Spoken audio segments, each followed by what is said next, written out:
खूब भजन करते थे, खूब साधना करते थे, नाम जप करते थे, कथा सुनते थे, लेकिन वो ब्याह नहीं कर रहे थे। क्यों?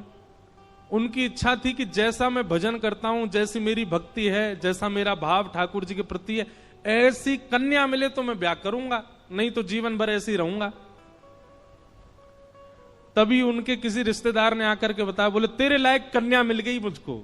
तो हरपाल जी बोले क्या क्या गुण है उस कन्या का? बोले उस कन्या ने शर्त रखी है, मैं उसी से ब्याह करूंगी जो रोज 1000 संतों को प्रसाद पवाता हो। हरपाल जी बोले अब तो मुहूर्त भी नहीं निकलवाना, कल ही ब्याह करवा दो मेरा। ऐसी कन्या से तो मैं बिना मुहूर्त के ब्याह करूं। मुहूर्त उसके संग देखा जाता है जिसके संग यह संकोच हो या फिर यह दुविधा हो कि पता नहीं जीवन कैसा चलेगा। इससे तो मुझे भरोसा है बढ़िया जाएगा मेरा जीवन, इसी से ब्याह करा दो।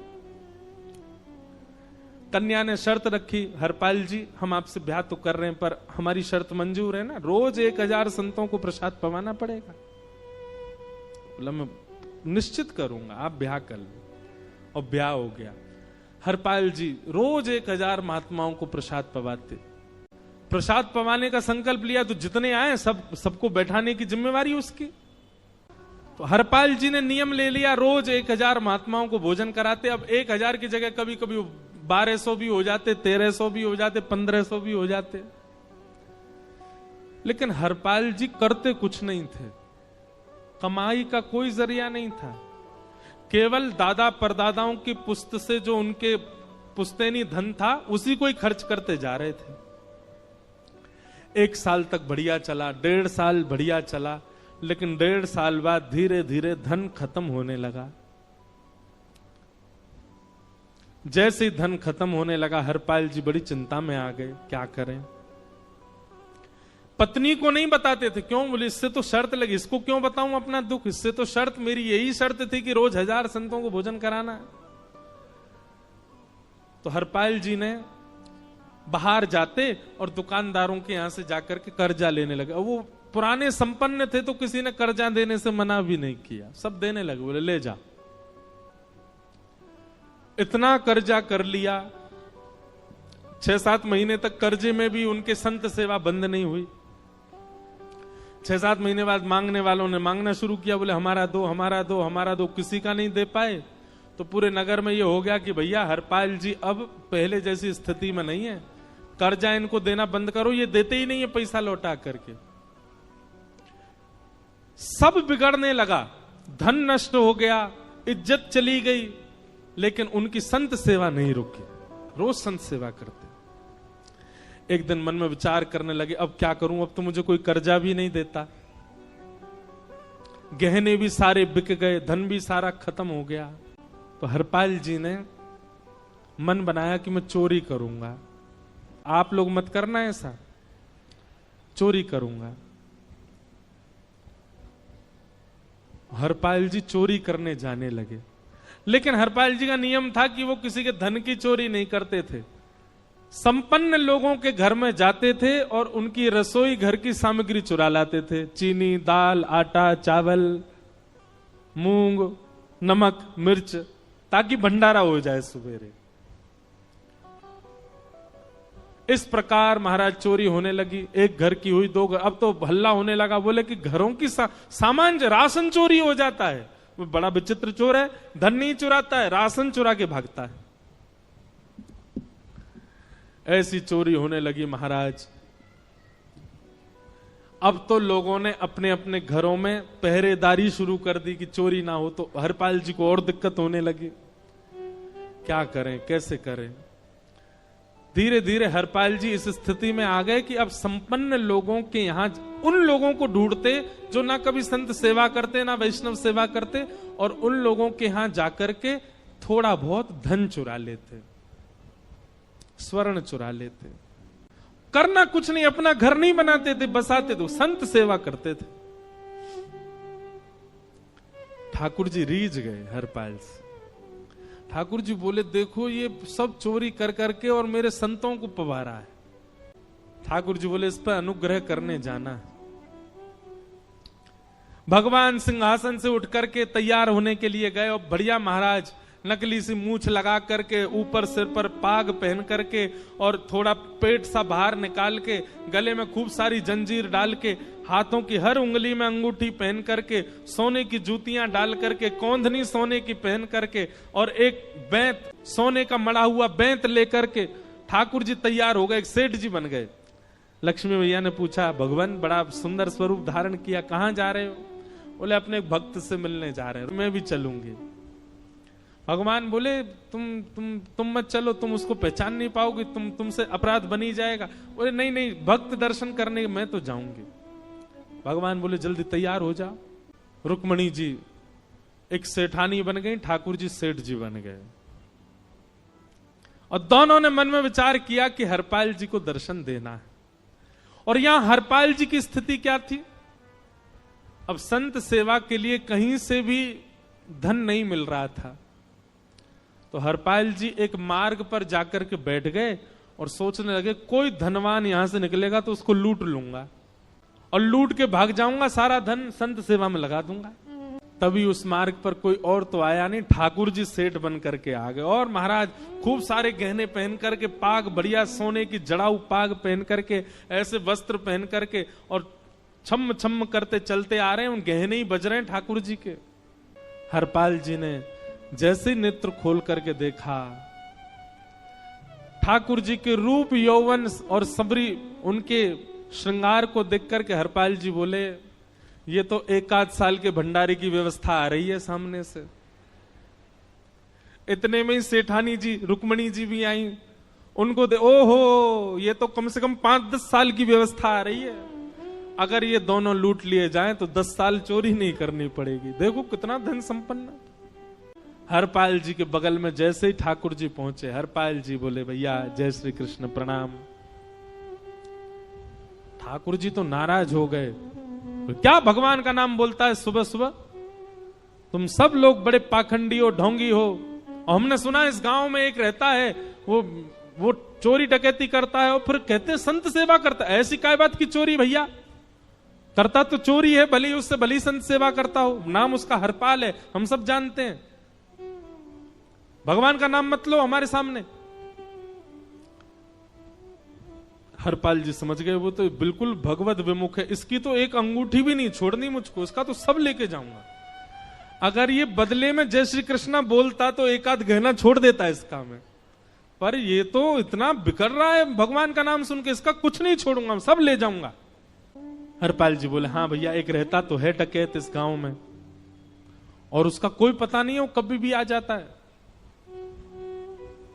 लेकिन एक मार्ग जंगल में होकर के है, उसमें गांव में नहीं जाना पड़ता। जंगल से गुप्त चुप निकल करके पूरे गांव पार हो जाएंगे, आप शहर पहुंच जाओगे। उसका रास्ता मुझे ही पता है। सेठ जी बोले, तो तुम हमको पार करवा दो। हरपाल जी बोले, मैं पार तो करवा दूंगा, लेकिन भगवान मेरे घर कुछ मेहमान आए हैं, उनके भोजन आदि की व्यवस्था के लिए मैं तो बाजार आया था, मेरे पे धन नहीं है। आप यदि मुझको कुछ दे देंगे तो मैं घर पर व्यवस्था करके आऊंगा, तुरंत आपको लेकर के गांव पार करवा दूंगा। ठाकुर जी ने उसको कुछ सोने की मोहर दे दी, बोले लो तुम अपने घर की व्यवस्था कर आओ। हरपाल जी ने सामग्री खरीदी, घर पर पहले व्यवस्था करके आए।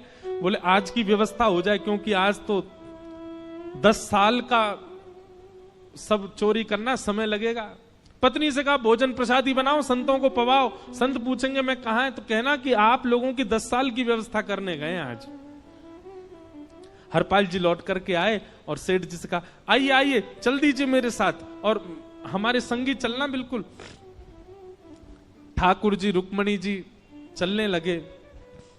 जैसे ही विहंगम जंगल में पहुंचे, भयंकर भयावह जंगल, बीच जंगल में जैसे ही पहुंचे, हरपाल ने पीछे मुड़ करके देखा, दोनों चले आ रहे हैं। तुरंत महाराज वो तो अपने रूप में आ गया, शेर की तरह गर्जना करने लगा, अपनी लाठी धर दी सामने और अपने सिर का स्वाफा निकाल करके सामने बिछा दिया। भगवान जो सेठ जी के रूप में आया, भगवान बोले, भैया ये क्या कर रहे हो? बोले, मैं ही हरपाल हूं। सारे सामग्री निकालो, डाल दो यहां पे, एक चीज भी मत छोड़ना, नहीं तो तुम जानते नहीं हो तुम्हारा क्या करूंगा। ठाकुर जी तो थर थर कांपने लगे। रुक्मणी जी बोली देखो कैसा नाटक कर रहे हैं, रावण के आगे नहीं डरे थे, कुंभकर्ण के आगे नहीं डरे, हिरण्यकश्यप के आगे नहीं डरे, और वो हरपाल के आगे ऐसे कांप रहे हैं।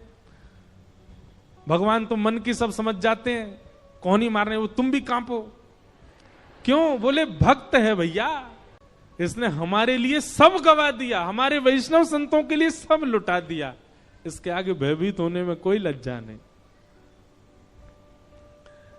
लक्ष्मी नारायण दोनों कांप रहे हैं और हरपाल कह रहा सब निकालो, ए सेठानी जी कान के कुंडल उतारो। कान कुंडल उतार दिए, नाक की नथनी उतार दी, सब उतार उतार के धर दिए, हाथों के सब कड़ूला आदि भी धर दिए। भगवान ने भी अपने सब उतार उतार। बोले बैंत कहां लेके जा रहे, उसको भी धर दो। बोले अरे भैया बुढ़ापे की लाठी, हम गिर जाएंगे। बोले कुछ नहीं गिरोगे, धर दो इसको। जीवन में कभी राम ना, जय श्री कृष्ण बोलने पे चिल्ला रहे थे मुझ पे, रखो इसको यहां पे। सारा धर दिया। बोले बहुत बढ़िया हो गया, अब 10 साल की व्यवस्था हो गई। इतने में भगवान की कनिष्ठ उंगली में एक अंगूठी थी। हरपाल बोला ये कहां बचा के ले जा रहे हो, उसको दो। बोले अरे भैया ये तो बहुत बचपन की हमारी अंगूठी है और ये आज तक हमारी निकली ही नहीं है और ये निकल ही नहीं पाएगी, इसको बाहर हम निकाल ही नहीं सकते, इसको तो रहने दो हमारे पास। बोले तुम क्या जानो, इस अंगूठी से कम 1 हफ्ता संत भोजन होगा और तुम पे तो दया करनी नहीं है। चिल्लाए थे मुझ पे जय श्री कृष्ण बोलने पर, निकालो इसको।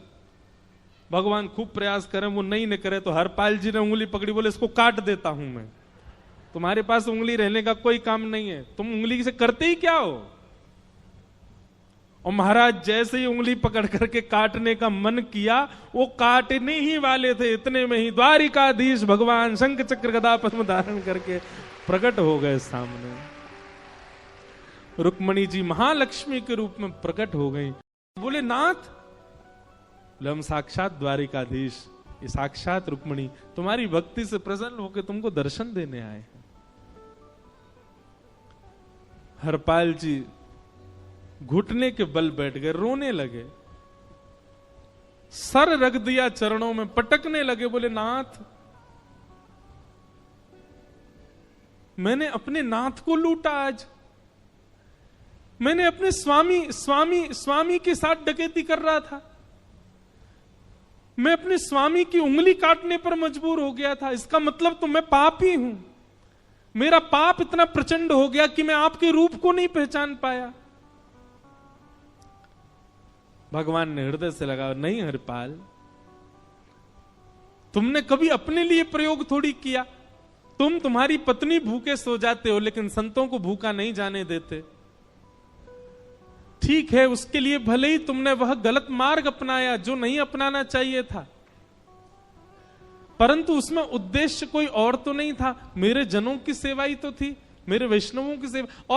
और देखो हरपाल, एक मेरी बात सुनो, आज तुम्हारे मन में ग्लानि होती है कि तुमने दूसरों का धन हड़प करके और उससे संत भोजन कराया। वास्तव में इसका विधान शास्त्रों में यह बताया गया, जिसके धन से भोजन बना और संतों ने पाया, परोसा भले ही किसी ने भी हो, कार्यक्रम भले ही किसी ने भी कराया हो, पर धन जिसका लगता है पुण्य उसी को मिलता है। तुमने तो अपने गांव के, शहरों के उन लोग जो कभी संत सेवा नहीं करते थे, उनके धन चुरा चुरा करके उनको पुण्य बांटा है। तुमने कुछ गलत नहीं किया है। हां, अपने प्रयोग में यदि लेते तो पाप हो जाता, लेकिन तुमने तो एक रत्ती भी अपने प्रयोग में नहीं ली, सब संतों में लगा दी और जितने लोगों का धन चुराया उन सबको पुण्य प्रदान कर दिया।